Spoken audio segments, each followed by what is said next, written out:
Assalamualaikum warahmatullahi wabarakatuh. Apa kabar semuanya kalian anak-anak? Semoga selalu dalam keadaan sehat walafiat dan selalu berada di dalam lindungan Allah Subhanahu wa taala. Kita lanjut lagi ke pembelajaran home learning kita, di mana masih berhubungan dengan simple future tense, dan ini akan saya sedikit bahas lebih jauh mengenai simple future tense. Didengarkan dan diperhatikan baik-baik dalam memahaminya.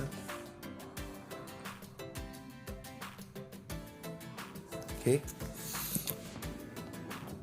Untuk simple future tense ini saya tidak perlu jelaskan lagi mengenai pengertiannya, tapi boleh saya singgung sedikit, yakni adalah bentuk tenses atau kalimat yang digunakan untuk menyatakan, menjelaskan, dan mengungkapkan suatu kejadian atau kegiatan atau sebuah keinginan di masa yang akan datang. Berarti simple future tense ini adalah sebuah kalimat yang akan kalian lakukan di masa yang akan datang, di mana masa yang akan datang ini bisa saja terjadi atau mungkin tidak terjadi. Seperti itu untuk pengertian dari simple future tense. Oke, saya lanjut.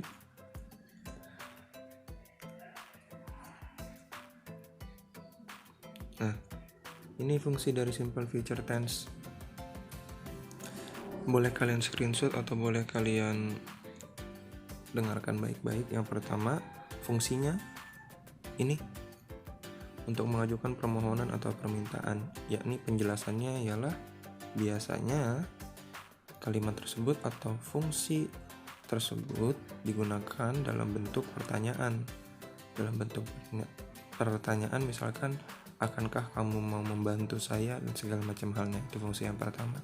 Yang kedua, bisa merupakan sebuah keinginan atau ketidakinginan, yakni biasanya kalimatnya berbentuk atau berupa rencana dan keinginan kalian.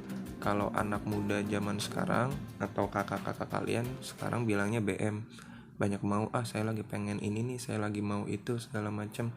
Tapi keinginan tersebut atau kemauan tersebut bisa saja terjadi, bisa saja tidak. Contoh misalkan, saya lagi pengen minum haus nih, bisa saja itu beli dan bisa saja itu tidak.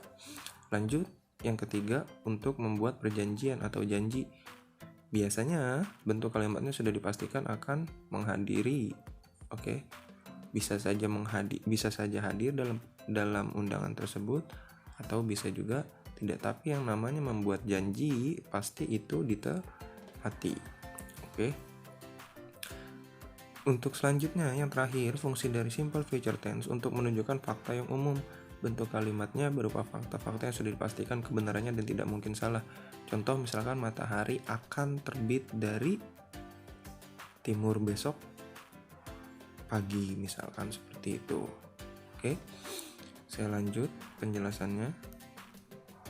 Nah, ini lanjutan dari penjelasan sebelumnya, yakni berbentuk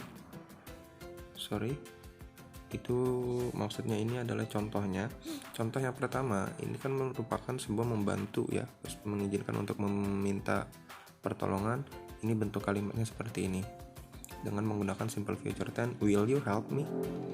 Seperti itu. Yang kedua, contoh yang kedua, saya tidak akan pergi keluar, saya akan membeli handphone. I will not go outside atau I will buy an iPhone.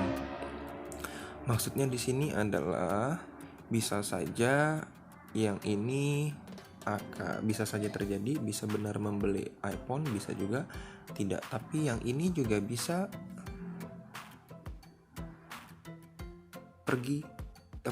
tidak pergi keluar, karena di sini dia sudah bilang tidak akan pergi keluar. Bisa saja terjadi, bisa saja tidak. Tapi biasanya kalau sudah memakai will, itu pasti tidak akan pergi keluar. Lanjut yang ketiga, saya akan datang ke pesta ulang tahunmu. Nah, ini berarti dia sudah merupakan janji. I will come to your birthday party. Lanjut yang keempat, itu ini fakta-fakta kebenarannya. fakta yang umum melalui kebenaran. The sun will rise up tomorrow. Matahari akan terbit besok. Karena itu merupakan fakta yang umum, maka menggunakan will. Oke, saya lanjut.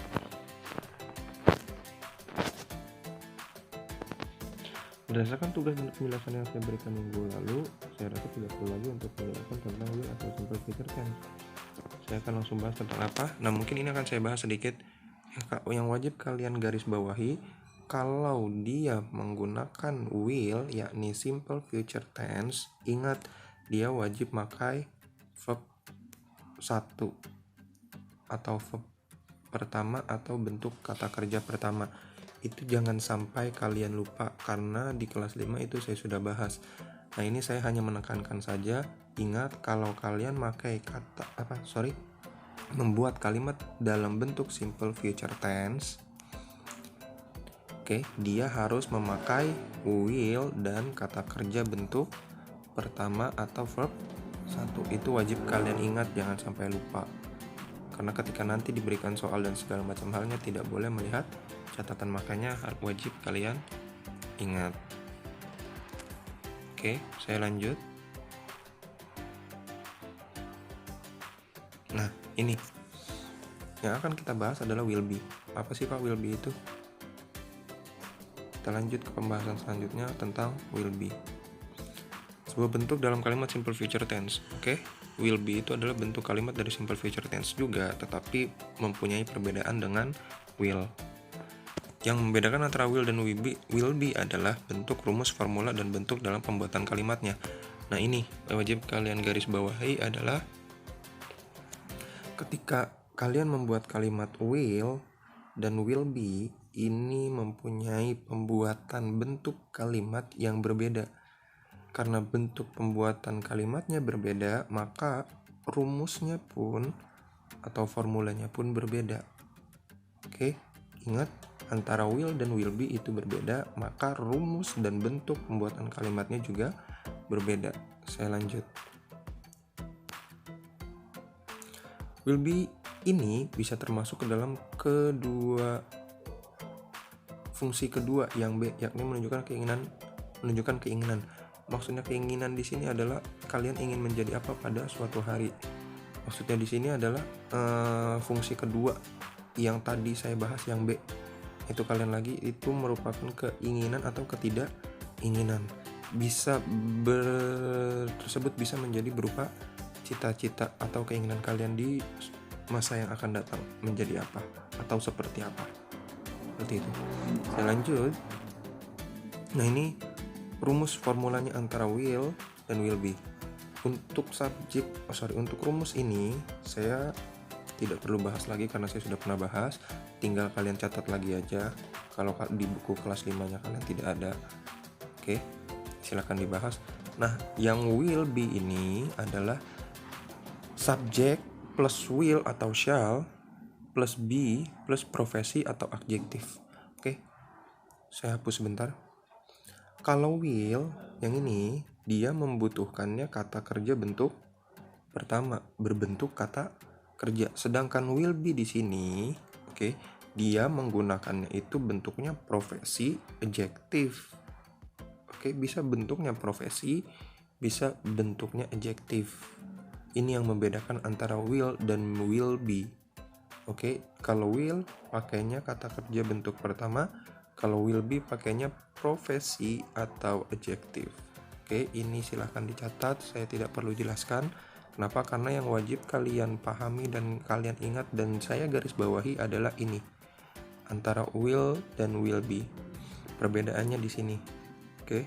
Dia kalau will pakai verb 1, kalau will be pakai yang profesi atau adjektif. Pilih salah satu saja.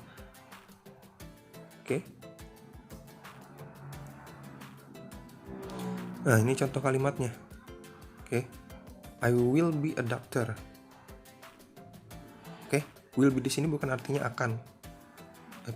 Tetapi will be di sini artinya akan menjadi.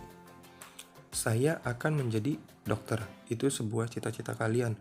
Berarti kalau ketika kalian ingin membuat sebuah kalimat dalam bentuk cita-cita, dalam kategori cita-cita harus memakai bentuk will be di sini. Oke, jangan pakai will. Kalau dia ini bentuknya profesi di sini, sorry. Oke, karena ini profesi, sebuah profesi. Atau yang lain misalkan I will be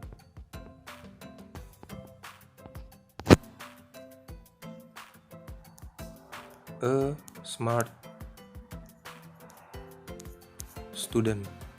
Saya akan menjadi murid yang pintar. Itu sebuah keinginan kalian. Dengan cara apa? Dibantu dengan belajar, baca buku, segala macam halnya. Oke, itu sebuah bentuk profesi. Nanti yang I will be smart itu masuknya ke adjektif. Tapi yang misalkan profesi ini, I will be a doctor, I will be a teacher misalkan. Saya akan menjadi guru. Seperti itu, karena bentuknya profesi. Lalu yang bentuknya adjektif seperti apa? Saya lanjut. Nah ini. Oke, I will be a smart student. Kenapa smart? Karena smart ini adalah bentuk dari adjektif. Kalau dokter tadi sebuah profesi. Nah ini yang membedakan. Boleh bisa bentuknya profesi, boleh bisa bentuknya adjektif. Selain contoh ini apa? I will be a good friend misalkan. Saya akan menjadi teman yang baik. Seperti itu. Ingat bentuknya adjektif. Ini adjektif, ini adjektif. Oke, itu yang membedakan antara will dan will be di sini. Ada will be-nya. Oke, ada bentuk kata adjektif atau profesi.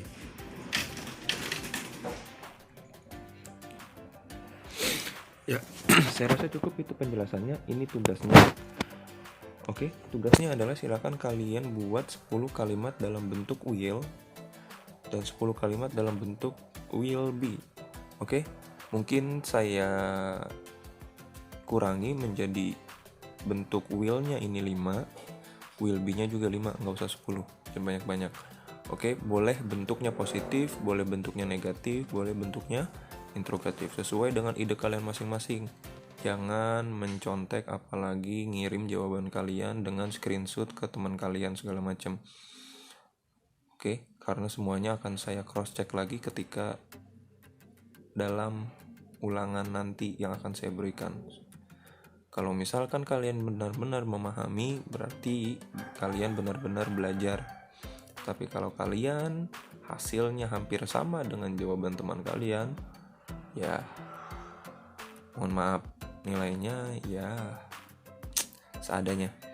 Oke, saya rasa cukup sekian. Oh ya, untuk selanjutnya ini saya tanyakan kepada kalian, apakah saya harus selalu menggunakan kamera seperti ini dengan memunculkan wajah saya di depan kamera seperti ini, atau hanya berbentuk suara saja? Oke, misalkan seperti ini. Ya, misalkan seperti ini dalam bentuk suara saja. Karena saya rasa cukup atau mungkin bisa mengganggu konsentrasi kalian. Tapi saya minta saran dan masukannya oleh kalian dan orang tua kalian. Apakah hanya berbentuk suara saja dengan menjelaskan seperti ini? Oke. Seperti ini misalkan nih seperti ini misalkan.